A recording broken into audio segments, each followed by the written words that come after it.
Hello viewers, আসসালামু আলাইকুম। প্রিয় দর্শক বন্ধুরা, আপনারা যারা বৃদ্ধ ভাতার জন্য আবেদন করতে চান তারা দুয়ারে সরকার ক্যাম্পে আবেদন করতে পারবেন। দুয়ারে সরকার ক্যাম্প শুরু হয়ে গেছে, সেখান থেকে আপনারা এই ফর্মটি সংগ্রহ করে নেবেন।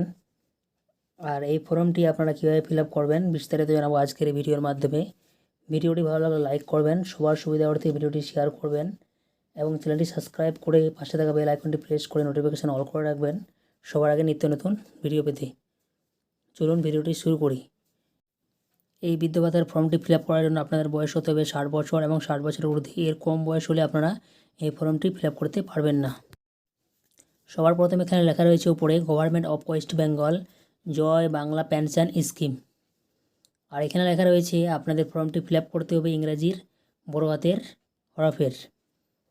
আর আপনি ফর্মটির সাথে যে ডকুমেন্টগুলি জমা করবেন সেই ডকুমেন্টগুলিতে আপনাদের টিক মার্ক দিতে হবে বক্সে। আর এখানে লেখা রয়েছে স্টার মার্ক। ফর্মটির মধ্যে এই যে দেখতে পাচ্ছেন যতগুলি স্টার মার্ক চিহ্ন দেওয়া রয়েছে সবগুলি আপনাদের ফিল আপ করতে হবে। আর সবার প্রথমে এখানে ডান সাইডে একটি ছক দেওয়া রয়েছে, এই ছকে আপনারা 1 কপি কালার পাসপোর্ট সাইজের ছবি অ্যাটাচ করে দেবেন। যার নামে ফর্মটি ফিল আপ করা হচ্ছে তার 1 কপি ছবি। এখানে লেখা রয়েছে application for old age pension. এটি শুধুমাত্র বৃদ্ধ ভাতার জন্য ফর্ম। এই লেখাটি আপনারা দেখে তারপরে বৃদ্ধ ভাতার ফর্মটি ফিল আপ করবেন। তারপরে এখানে লেখা রয়েছে পার্সোনাল ডিটেলস। তারপরে এখানে নিচে লেখা রয়েছে অ্যাপ্লিকেন্ট নেম। এই যে ফার্স্ট নেম বসিয়ে দিবেন, প্রথম নাম যেন এই ফর্মটি ফিল আপ করা হচ্ছে। তারপরে এখানে লেখা রয়েছে মিডিল নেম, মধ্য নাম যদি থাকে তাহলে মিডিল নেম বসিয়ে দিবেন, মধ্য নাম। তারপরে এখানে লেখা রয়েছে লাস্ট নেম, টাইটেলটি বসিয়ে দেবেন যেন এই ফর্মটি ফিল আপ করা হচ্ছে। এখানে লেখা রয়েছে জেন্ডার, পুরুষ হলে আপনারা মেলে টিক মারবেন, আর যদি মহিলার নামে ফর্মটি ফিল আপ করেন তাহলে আপনারা ফিমেলে টিক মারবেন। আর আদার্স যদি অন্যান্য ক্যাটাগরি হয়ে থাকে তাহলে আপনারা আদার্সে টিক মারবেন। তারপরে এখানে লেখা রয়েছে ডেট অফ বার্থ, জন্ম তারিখ। এখানে ডেট বসিয়ে দিবেন কোন তারিখে জন্মগ্রহণ করেছিলেন। তারপরে এখানে মাসটুকু বসিয়ে দেবেন কোন মাসে। তারপরে এখানে ইয়ার, কোন ইয়ারে আপনি জন্মগ্রহণ করেছেন।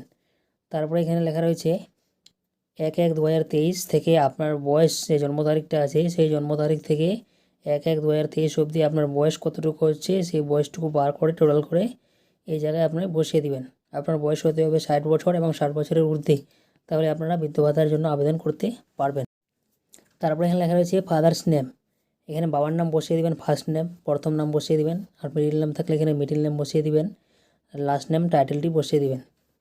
তারপরে এখানে লেখা রয়েছে মাদার্স নেম, মায়ের নামটি বসিয়ে দিবেন, ফার্স্ট নেম বসিয়ে দিবেন, প্রত্যেকটি ছকে একটি একটি করে ইংরেজি বড় হাতের। তারপরে মিডিল নেম যদি থাকে মধ্য নেম বসিয়ে দিবেন। তারপরে এখানে টাইটেলটি বসিয়ে দেবেন, লাস্ট নেম টাইটেল। তারপরে কাস্ট আপনারা জেনারেল হয়ে থাকলে আপনারা জেনারেলে টিক মারবেন, আর এসসি হয়ে থাকলে আপনারা এসসিতে টিক মারবেন, আর এসটি হয়ে থাকলে আপনারা এসটিতে টিক মারবেন, আর আদার্স অন্যান্য হয়ে থাকলে অন্যান্যদের টিক মারবেন। এখানে লেখা আছে ম্যারিটাল স্ট্যাটাস, আনম্যারেজ হয়ে থাকলে আপনারা আনম্যারেজে টিক মারবেন, অবিবাহিত। আর বিবাহিত হয়ে থাকলে আপনারা ম্যারেজে আপনারা টিক মারবেন। তারপরে এখানে লেখা আছে স্পাউস নেম। ফর্মটি যদি আপনি স্বামীর নামে ফিল আপ করেন তাহলে আপনার স্ত্রীর নাম হবে এখানে লিখতে হবে, আর ফর্মটি যদি স্ত্রীর নামে ফিল আপ করা হয় তাহলে এখানে স্বামীর নাম লিখতে হবে। ফার্স্ট নেম বসিয়ে দিবেন, তারপরে এখানে মিডিল নেমটি বসিয়ে দিবেন, তারপরে এখানে লাস্ট নেম। তারপরে এখানে লেখা রয়েছে মান্থলি ফ্যামিলি ইনকাম। আপনার ফ্যামিলি মাসে কত টাকা ইনকাম করে সেটুকু আপনারা এই জায়গায় বসিয়ে দিবেন। কত টাকা ইনকাম করে আপনার ফ্যামিলি মাসে সেই টাকাটাই আপনারা ওই জায়গায় বসিয়ে দেবেন। তারপরে এখানে লেখা আছে পার্সোনাল আইডেন্টিফিকেশান নাম্বার। এখানে আধার লেখা আছে, আধার নাম্বার। এই প্রত্যেকটি ছকে আপনার আধার কার্ডের নাম্বারটি বসিয়ে দেবেন, যার নামে ফর্মটি ফিল আপ করা হচ্ছে তার আধার কার্ডের নাম্বার। তারপরে এখানে এপিক নাম্বার, এই ভোটার কার্ডের নাম্বারটি আপনারা বসিয়ে দেবেন। এই যে প্রত্যেকটি ছকে এই ঘরে ঘরে প্রত্যেকটি ঘরে আপনারা বসিয়ে দেবেন ভোটার কার্ডের নাম্বারটি। তারপরে এখানে লেখা রয়েছে contact details. State West Bengal লেখা আছে অলরেডি, আপনাদের কোনো কিছু করতে হবে না।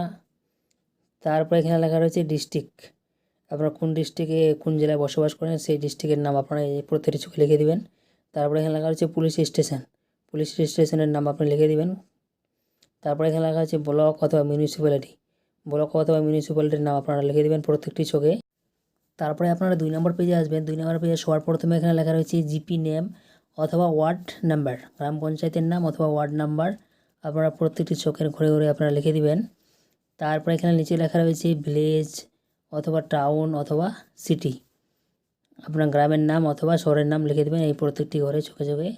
তারপরে এখানে লেখা রয়েছে হাউস নাম্বার, আপনার বাড়ির নাম্বার যদি মনে থাকে তাহলে আপনারা বাড়ির নাম্বারটি লিখে দিবেন, স্টার মার্ক দেওয়া নেই। তারপরে এখানে লেখা রয়েছে স্ট্রিট নেম, এদিকে রাস্তার নাম, আপনার যদি রাস্তার নাম মনে থাকে রাস্তার নামটি দিয়ে দিবেন। তারপরে পোস্ট অফিস, এই জায়গায় পোস্ট অফিসের নাম বসিয়ে দিবেন, ডাকঘরের নামটি প্রত্যেকটি ঘরের চোখে চোখে বসিয়ে দিবেন। তারপরে এই জায়গায় লেখা রয়েছে পিনকোড নাম্বার, এই পিনকোড নাম্বারটি আপনারা প্রত্যেকটি চোখে বসিয়ে দিবেন। Number of years duelling in West Bengal, আপনি পশ্চিমবঙ্গে কত বছর যাবৎ বসবাস করছেন সেই ইয়ারটুকু এই জায়গায় বসিয়ে দিবেন। তারপরে এখানে লেখা রয়েছে মোবাইল নাম্বার, এই প্রত্যেকটি ঘরে আপনারা মোবাইল নাম্বারটি বসিয়ে দেবেন প্রত্যেকটি চোখে। তারপরে এখানে লেখা রয়েছে ব্যাঙ্ক অ্যাকাউন্ট ডিটেলস, ব্যাংকের বিবরণ।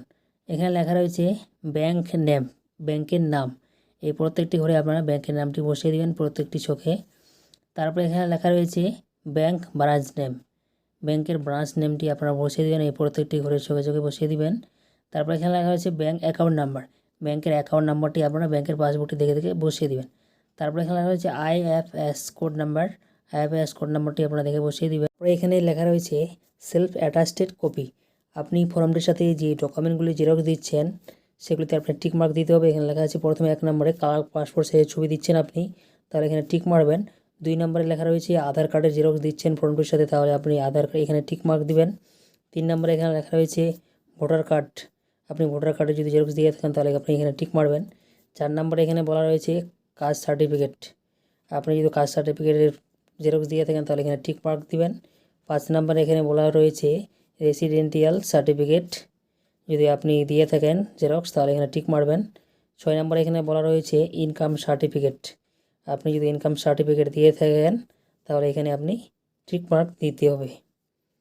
তারপর 7 নম্বরে এখানে বলা রয়েছে আপনি ব্যাংকের পাসবুকের জেরক্স দিচ্ছেন তাহলে এখানে টিক মার্ক দিবেন।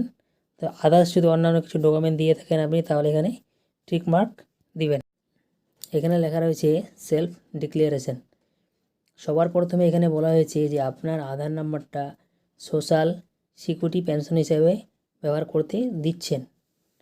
এছাড়াও 2 নম্বরে বলা হয়েছে যে আপনারা কোনো রকম গভর্নমেন্টের, সেটা কেন্দ্র সরকারও হতে পারে ও রাজ্য সরকারও হতে পারে, বা লোকাল কোনো আপনি কারো কাছ থেকে পেনশন পান কি না, এখানে অনেকগুলি পেনশনের কথা উল্লেখ রয়েছে। আপনি যদি এই পেনশনগুলির মধ্যে কোনো পেনশন পেয়ে থাকেন ইতিমধ্যেই তাহলে এগুলির মধ্যে টিক চিহ্ন দিতে হবে। আর যদি বর্তমানে আপনি কোনো পেনশন না পেয়ে থাকেন, কেবলমাত্র বৃদ্ধ ভাতার জন্য আবেদন করে থাকেন, তাহলে আপনাকে কোনোটাতেই টিক মার্ক দিতে হবে না। এখানে লেখা রয়েছে ডেট, এখানে ডেটটি বসিয়ে দেবেন, যে তারিখে ফর্মটি ফিল আপ করে জমা করবেন সেই ডেট বসিয়ে দেবেন। তারপরে এখানে সিগনেচার, যার নামে ফর্মটি ফিল আপ করা হয়েছে তার সই এখানে করে দেবেন। তারপরে এখানে নিচে আসবেন, নিচে এখানে যার নামে ফর্মটি ফিল আপ করা হচ্ছে তার নাম বসিয়ে দিবেন এই লাইনটিতে, যার ফর্মটি ফিল আপ করা হচ্ছে তার নাম। তারপরে এখানে বসিয়ে দিবেন ওর বাবার নাম, ফাদার নেম অথবা মাদার নেম অথবা হাজব্যান্ড নেম। তারপরে বসিয়ে দিবেন এখানে অ্যাড্রেস, যার নামে ফর্মটি ফিল আপ করা হচ্ছে তার ঠিকানা। তারপরে এখানে ডেট বসিয়ে দিবেন যে তারিখে ফর্মটি জমা করবেন। তারপরে এখানে রিসিভার সিগনেচার করবে, আপনাকে এটা লিখতে হবে না, এটা শুধু যে অফিসারে জমা নিয়ে ফর্মটা তিনি এই জায়গায় সিগনেচার করবে। তারপরে আপনারা 3 নম্বর পেজে আসবেন। 3 নম্বর পেজে সবার প্রথমে এখানে লেখা রয়েছে ফর অফিস ইউজ অনলি, এই পেজটা আপনাদের ফিল আপ করতে হবে না, শুধুমাত্র অফিসার এই পেজটা ফিল আপ করবে, আর শুধুমাত্র এই পেজটাতে আপনি ডেট বসিয়ে ছেড়ে দেবেন। তারপরে আপনারা 4 নম্বর পেজে আসবেন। 4 নম্বর পেজে সবার প্রথমে এখানে লেখা রয়েছে আধার প্রমাণীকরণের জন্য সম্পত্তিপত্র, যার নামে ফর্মটি ফিল আপ করা হচ্ছে তার আধার কার্ডের নাম্বারটি বসিয়ে দেবেন এই লাইনটিতে। তারপরে এখানে সিগনেচার করে দিবেন, যার নামে ফর্মটি ফিল আপ করা আছে তার সই। তারপরে এখানে নামটি বসিয়ে দেবেন, যার নামে ফর্মটি ফিল আপ করা আছে তার নাম। তারপরে বাংলা থেকেও সেম প্রসেস দেওয়া রয়েছে, এখানে আধার কার্ডের নাম্বার বসিয়ে দিবেন। তারপরে এখানে সই করে দিবেন, যার নামে ফর্মটি ফিল আপ করা আছে তার এখানে নামটি বসিয়ে দিবেন। ফর্মটি ফিল আপ করা কমপ্লিট। ভিডিওটি দেখার জন্য সবাইকে অসংখ্য ধন্যবাদ। পরবর্তী ভিডিওতে আবার দেখা হবে। আজকের মতো থ্যাংক ইউ।